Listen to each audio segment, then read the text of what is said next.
Charlotte's Web, Chapter 9. Wilbur's Boast. A spider's web is stronger than it looks. Although it is made of thin, delicate strands, the web is not easily broken. However, a web gets torn every day by the insects that kick around in it, and the spider must rebuild it when it gets full of holes. Charlotte liked to do her weaving during a late afternoon, and Fern liked to sit nearby and watch. One afternoon she heard a most interesting conversation and witnessed a strange event. You have awfully hairy legs, Charlotte," said Wilbur, as the spider busily worked at her task. "My legs are hairy for a good reason," replied Charlotte. "Furthermore, each leg of mine has 7 sections: the coxa, the trochanter, the femur, the patella, the tibia, the metatarsus, and the tarsus. Metatarsus and tarsus." Wilbur sat bolt upright. "You're kidding," he said. "No, I'm not either." "Say those names again. I didn't catch them the first time." "Coxa, trochanter, femur, patella, tibia, metatarsus, and tarsus." "Goodness," said Wilbur, looking down at his own chubby legs. "I don't think my legs have 7 sections." "Well," said Charlotte, "you and I lead different lives. You don't have to spin a web. That takes real leg work." "I could spin a web if I tried," said Wilbur, boasting. "I've just never tried." "Let's see you do it," said Charlotte. Fern chuckled softly, and her eyes grew wide with love for the pig. "Okay," replied Wilbur. "You coach me and I'll spin one. It must be a lot of fun to spin a web. How do I start?" "Take a deep breath," said Charlotte, smiling.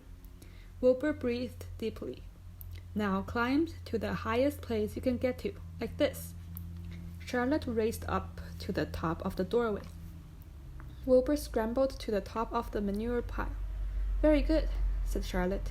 "Now make an attachment with your spinnerets. Hurl yourself into space and let out a drag line as you go down." Wilbur hesitated a moment, then jumped out into the air. He glanced hastily behind to see if a piece of rope was following him to check his fall, but nothing seemed to be happening in his rear. The next thing he knew, he landed with a thump. "Oom!" he grunted. Charlotte laughed so hard her web began to sway. "What did I do wrong?" asked the pig, when he recovered from his bump. "Nothing," said Charlotte. "It was a nice try." "I think I'll try again," said Wilbur cheerfully. "I believe what I need is a little piece of string holding me." The pig walked out to his yard. You there, Templeton?" he called. The rat poked his head out from under the trough.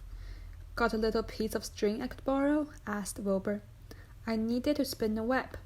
"Yes, indeed," replied Templeton, who saved string. "No trouble at all. Anything to oblige." He crept down into his hole, pushing the goose egg out of the way, and returned with an old piece of dirty white string. Wilbur examined it. "That's just the thing," he said. Tie one end to my tail, will you, Templeton?" Wilbur crouched low, with his thin, curly tail toward the rat.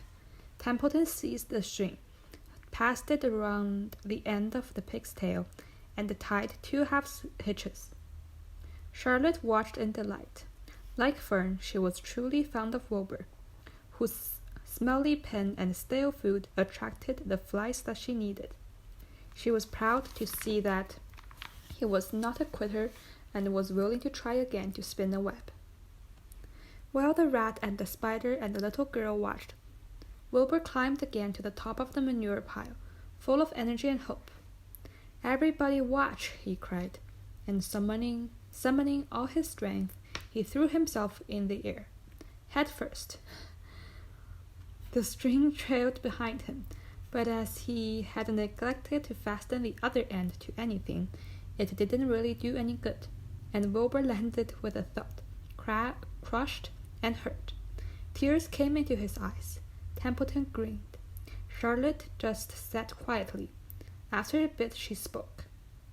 "You can't spin a web, Wilbur, and I advise you to put the idea out of your mind. You lack two things needed for spinning a web." "What are they?" asked Wilbur, sadly. "You lack a set of spinnerets, and you lack knowing how. But cheer up. You don't need a web. Zuckerman supplies you with 3 big meals a day. Why should you worry about trapping food?" Wilbur sighed. "You're ever so much cleverer and brighter than I am, Charlotte. I guess I was just trying to show off. Serves me right." Templeton untied his string and took it back to his home. Charlotte returned to her weaving. "You needn't feel too badly, Wilbur," she said. "Not many creatures can spin webs.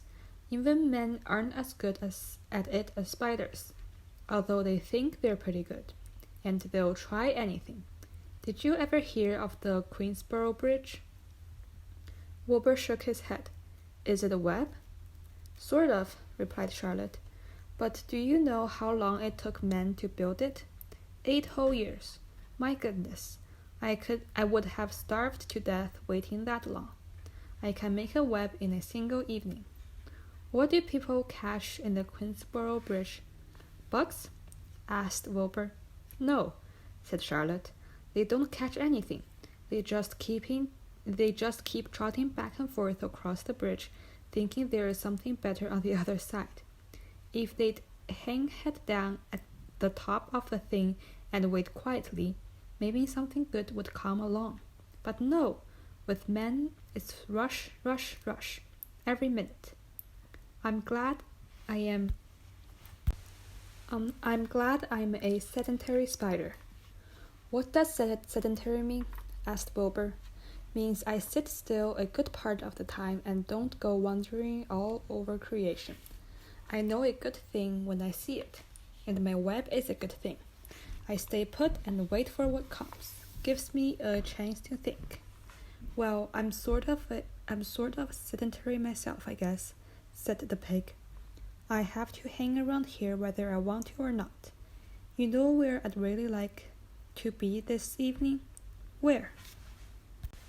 "In a forest looking for beechnuts and truffles and the delectable roots, pushing leaves aside with my wonderful strong nose, searching and sniffing along the ground, smelling, smelling, smelling."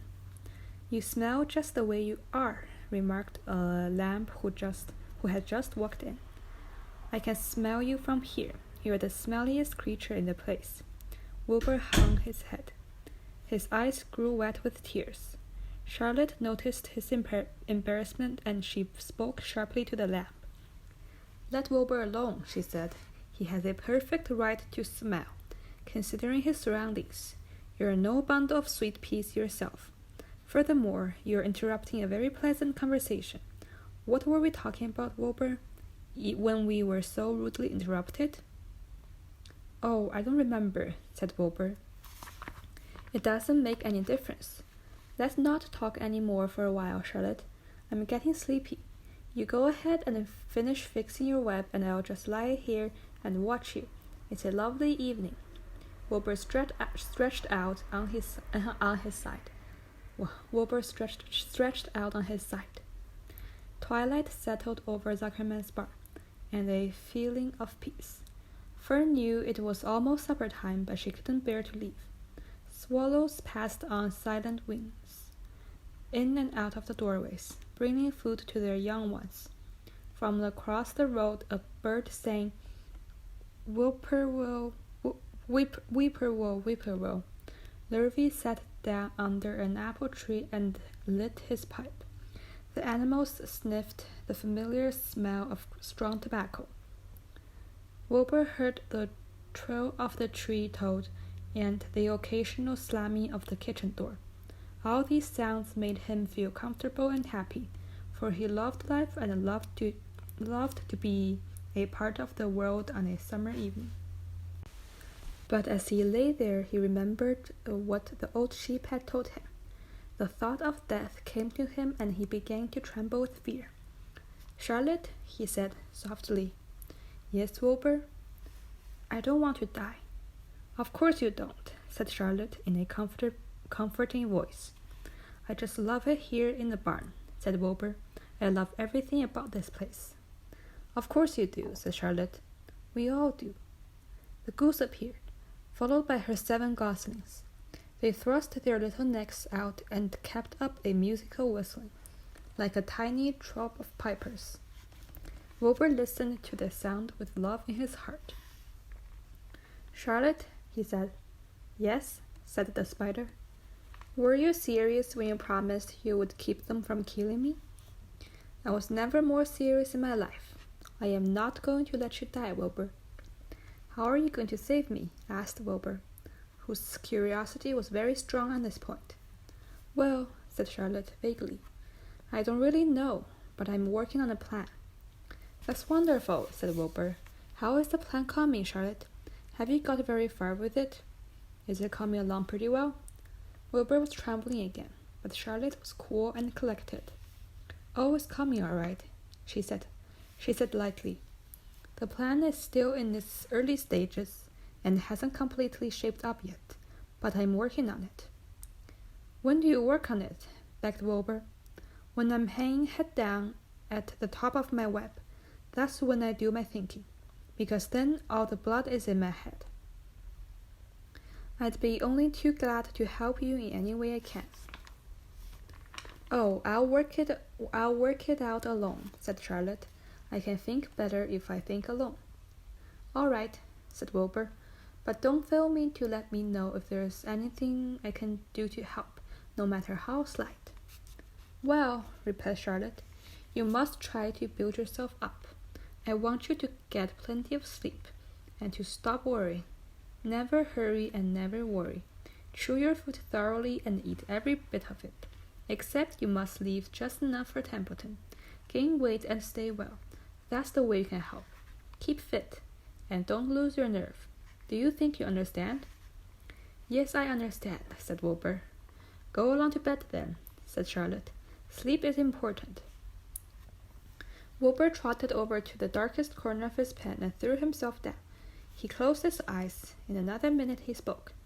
"Charlotte," he said. "Yes, Wilbur?" "May I go out to my trough to see if I left any of my supper? I think I left just a tiny bit of smashed potato." "Very well," said Charlotte, "but I want you in bed again without delay." Wilbur started to race out to his yard. "Slowly, slowly," said Charlotte. "Never hurry and never worry." Wilbur checked himself and crept slowly to his trough. He found a big bit of potato, chewed it carefully, swallowed it, and walked back to bed. He closed his eyes and was silent for a while. "Charlotte," he said in a whisper. "Yes?" "May I get a drink of milk? I think there are a few drops of milk left in my trough." "No, the trough is dry, and I want you to go to sleep. No more talking. Close your eyes and go to sleep." Wilbur shut his eyes. Fern got up from her stool and started for home, her mind full of everything she had seen and heard. "Good night, Charlotte," said Wilbur.